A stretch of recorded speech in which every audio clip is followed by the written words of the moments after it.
एक बहुत बड़ा प्रॉब्लम है सर, बहुत बड़ा इशू है हमारे यहाँ। ज़ाहिर है ये मसला तो बहुत संगीन है और बड़ा ही हसास भी है, and that is of 295C। हुजूर, ये प्योर एक रिलीजियस इशू है, ब्लास्फेमस, जो ज़ाहिर है ये किसी भी सूरत जस्टिफाइड नहीं है, लेकिन एक रियासत का कानून भी है। तासुर ये है कि हमने इतनी शिद्दत पसंदी से इस मामले को उठाया है कि इस्लामिक जुरिस्प्रूडेंस के अंदर भी यह है कि रियासत का कानून सबसे पहले है, उसके बाद आप, ऐसा नहीं हो सकता कि अपनी अदालत लगा लें। लेकिन हमने अपनी अदालत लगाना शुरू कर दी बीच बाजार में, सड़क पे। सही हुआ? ठीक हुआ? आप पहले जस्टिफाई करें कि रियासत का कानून है क्या, क्या है सर? बताएं आप। 295C रियासत का कानून है रियासत ना? का कानून है, जी। उस पर अमल दरामद हो जाए तो किसी को कोई करने की ज़रूरत ही नहीं है। सबसे पहले तो रियासत इसकी जवाब दे कि और उस ये पर 295C का जो मुल्जिम है, इसका अमल दरामद किसने कराना है? रियासत ने कराना है। रियासत और ने किसके थ्रू कराना है? जुडिशरी के जरूरत जुडिशरी के थ्रू कराना है। हम तो केस भी रजिस्टर नहीं होने देते। कहाँ आपको बहुत सारे ऐसे केसेस हैं कि एक नहीं। बैंक मैनेजर को एक सिक्योरिटी गार्ड ने मार दिया सिर्फ इस गुमान की बुनियाद पे कि उसने तौहीन रिसालत की है। नाउजुबिल्लाह, तौहीन रिसालत हुई है। तो उसको सज़ा मिलनी चाहिए। ये अगर उसका वो गुमान मुजरिम है, नहीं है, ये उसका गुमान है। अगर वो मुजरिम नहीं है तो उसने उसको उसे सज़ा खुद ही मिलनी मुल्जिम बनाया अपने जहन में, खुद ही मुजरिम साबित कर दिया, राइफल उठाई और उसको गोलियों से छलनी कर दिया। चाहिए। आपको क्या लगता है कि ये मजाक बन गया कि यार कोई किसी को खुदा न खास्ता कह देगा कि जनाब ये गुस्ताख है और इसको मार दो? बहुत बड़ी बात है, बहुत बड़ी बात है। हम तो ये कहते हैं कि अगर किसी ने किसी के ऊपर गलत इल्ज़ाम लगाया ना तो उसको उतनी ही सज़ा दें। इस बात का तयन कौन करेगा हजरत? सवाल मेरा फिर वही है किस बात का? कि वो मुजरिम है भी या नहीं है, उसने गुस्ताखी की भी है या नहीं की है।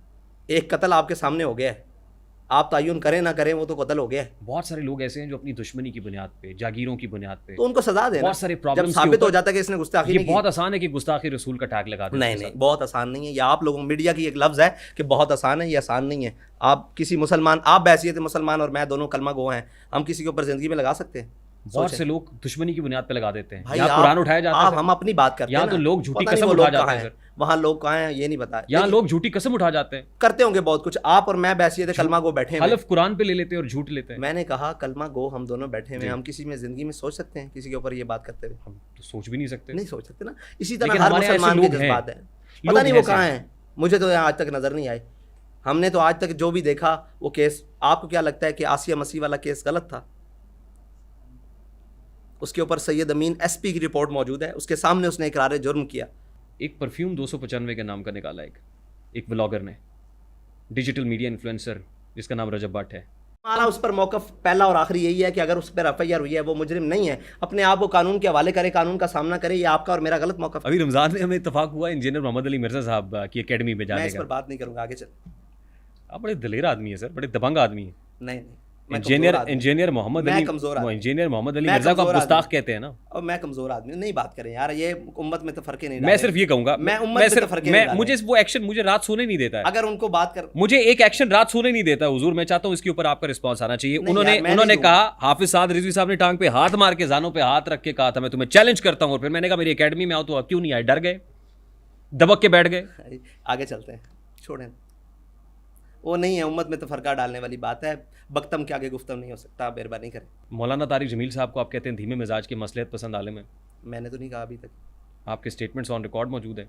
कहा है मैंने? मौलाना तारिक जमील साहब से मुताल्लिक? नहीं, मैंने नहीं कहा आज तक। मैं बड़े एहतियात से लोगों के बारे में बात करता हूँ। अगर मैं ऐसे शख्स के बारे में एहतियात से बात कर रहा हूँ ना, तो मैं ऐसे शख्स के बारे में एहतियात की बात करता हूँ। क्यों जहाद के लिए निकल रहे हैं आप? भाई जहाद रियासत का काम है, हम रियासत को उभार सकते हैं।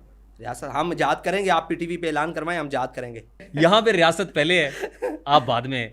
बहुत सारे और मामला। नामूस रिसालत का मसला कायनात में जुदागाना है भाई, उसके अंदर कोई भी नहीं है, वो कायनात में जुदागाना मसला है। हाफिज साद रिजवी साहब, देखिए आपसे इंटरव्यू का मकसद जो है वो आपको जज्बाती करना नहीं है। मैं जज्बाती हूँ ही नहीं। मैं ये चाहता हूँ जो 2-3 साल से बहुत सारे मामला ऐसे हैं जो कन्फ्यूजन है जहन में साहब, वो क्लियर हो जाए आज। कन्फ्यूजन नहीं क्लियर हो सकती भाई, मसला ये है, कन्फ्यूजन इसलिए नहीं क्लियर हो सकती कि करना नहीं चाहते। क्या कन्फ्यूजन है? मिसाल के तौर पर हम इलेक्शन लड़ें, तब आप कहें कि इनकलाबी मजहबी सियासी जमात को सियासत की तरफ घेर रहा है। जब हम अपना मौक़िफ़ दें तो आप कहें इस मौक़िफ़ में शिद्दत पसंदी है। तो ये कन्फ्यूजन क्लियर नहीं हो रही, ये मज़ीद मुतनाज़ा बनाया जा रहा है मादरत के साथ। अच्छा, आप सफ़ेद मामा भी पहनते हैं? हाँ, हर रंग में। स्याबी मुझ में पहनते अब हैं। हर रंग तुम्हारा है, अब तो कह दो कि तू हमारा है। ठीक है।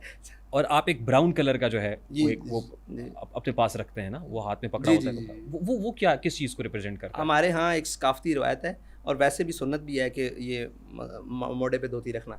हमारे रखते हैं। चकवाल में, अटक में, तलागंग में, ये हमारी सकाफत का भी हिस्सा है कि वो परना रखते हैं मोढ़े के ऊपर। कल्चरल है ये। ना जी, ये कल्चरल है, ये कल्चरल सकाफती। भी है और हमारे दीन में भी है। मेरे आका पहले तो दीन में है, फिर कल्चरल भी है। अच्छा, वो रंग जो है ना, सुन्नी तहरीक शुरू हुई थी बेसिकली। सुन्नी तहरीक का जो कलर है वो भी यही था। तो बहुत से लोग सुन्नी तहरीक जो है ना उसको भी रिप्रेजेंट करते हैं। अहमद नूरानी साहब वाला जो मामला है उसके अंदर भी ये रंग था, शाह ब्राउन, अहमद जिस कलर नूरानी की, साहब, नहीं जिस कलर की जो है वो कैप पहनी हुई है ना इन्होंने, वो भी है। बाबा जी से ये सवाल हुआ था, हाँ। उन्होंने कहा इसलिए पहनते हैं कि जल्दी गंदी नहीं होती और हमारा काम टाइम गुजर देता है। देखिए, एक जमीयत उलमा इस्लाम है, एक जमीयत उलमा पाकिस्तान बनी ना, दो मकातब हैं। एक देवबंद है को रिप्रेजेंट करती है, दूसरी जो है अहले सुन्नत को रिप्रेजेंट करती है। एक आम तासुर ये है कि अहले सुन्नत के यहाँ सियासी तौर पे भी कोई ऐसी मुनज़्ज़म तंजीम नहीं बन सकी जैसी मौलाना फजल रहमान साहब की है, या जैसी स्ट्रीट पावर उनके पास है। और मजहबी तौर पे भी हम उस तरीके से कनेक्ट नहीं हो सके, मतलब वो पुरअसर नहीं हो सके जैसे देवबंद के यहाँ है। ये तासुर होगा, लेकिन अल्हम्दुलिल्लाह जमीयत उलमा पाकिस्तान जब अपने वक्त में रही और जब उसका आप उरूज सही ज़वाल कह रहे तो हैं। जमातों का हिस्सा आप होता सही है। कह रहे हैं, वो अपने वक्त में रही, जी जी, अपने लेकिन वक्त- फिर उसके बाद वो पुरअसर नहीं हो सके। फिर कहीं ना कहीं तहरीकें फिर लब्बैक, ऐसे तहरीकें तो होती है ना, खाकसार उठी तहरीकें, हाँ, खाकसार अपने वक्त में कितना हमें जोर रोटी रहा। नहीं इक़्तिदार चाहिए, जी, खाकसार जी, का नारा था, जी बिल्कुल ऐसे ही बड़ा है। अच्छा नारा था, बड़ा और बहुत सारी तहरीकें बड़ा उठती इनकलाबी रहती नारा था। हैं। फिर आप इख्तलाफ करेंगे उससे। नहीं नहीं, बड़ा इनकलाबी आपके नारा था। नज़दीक, हम तो इनकलाब को मानते नहीं है हाँ। ना। मुंह के बल गिरने वाला कौन सा नारा है। बहरहाल आगे चलते हैं। इख्तलाफ नहीं है, मैंने आपको लफ्ज़ समझाया, आप उसको देख सकते हैं।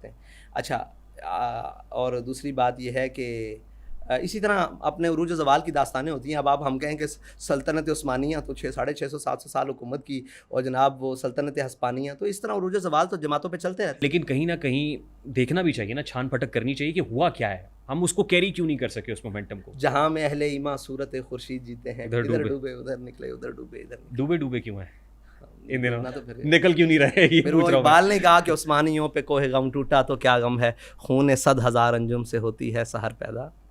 खून 100,000 अंजुम से होती है सहर सहर पैदा। पैदा। खून दे रहे हैं लाशें, खून 100,000 अंजुम से खून होती 100,000 अंजुम की बात है ना सर। ज़मीन पे क्या है इस वक्त, वो क्या फिर वो इनकलाब की बात है कहीं ना कहीं बीच में। इनकलाब चीज़ आ नहीं है जाती भाई, इनकलाब मुंह के बल गिरना है। कहाँ से आपने निकाल लिया इनकलाब? कुरान ने इनकलाब नहीं कहा, कुरान ने कहा जाल हक। वज़ाकल बात। कायनात में सबसे बड़ी लुगत कुरान है। आप हक की बात करें, इनकलाब की बात ना करेंगे। हक कब आएगा?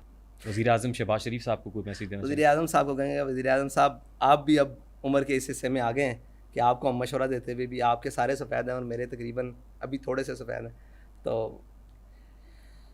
आपको मशवरा देते हुए भी हम नहीं कह सकते, आप सियासतदान हैं, बहरहाल जो भी हैं, आपको चाहिए कि आप फ़लस्तीनी कम अज़ कम उतना किरदार तो अदा करें जो आप अपोजिशन में रहते हुए एक टाइयाँ वो रुमाल पहन के, और जनाब क्या वो सब ढोंग था, क्या वो सब झूठ था? गिला जफ़ाए वफ़ानुमा हरम को जो अहले हरम से है, किसी बुत कदे में बयान करूँ तो सनम भी कह दे हरी हरी।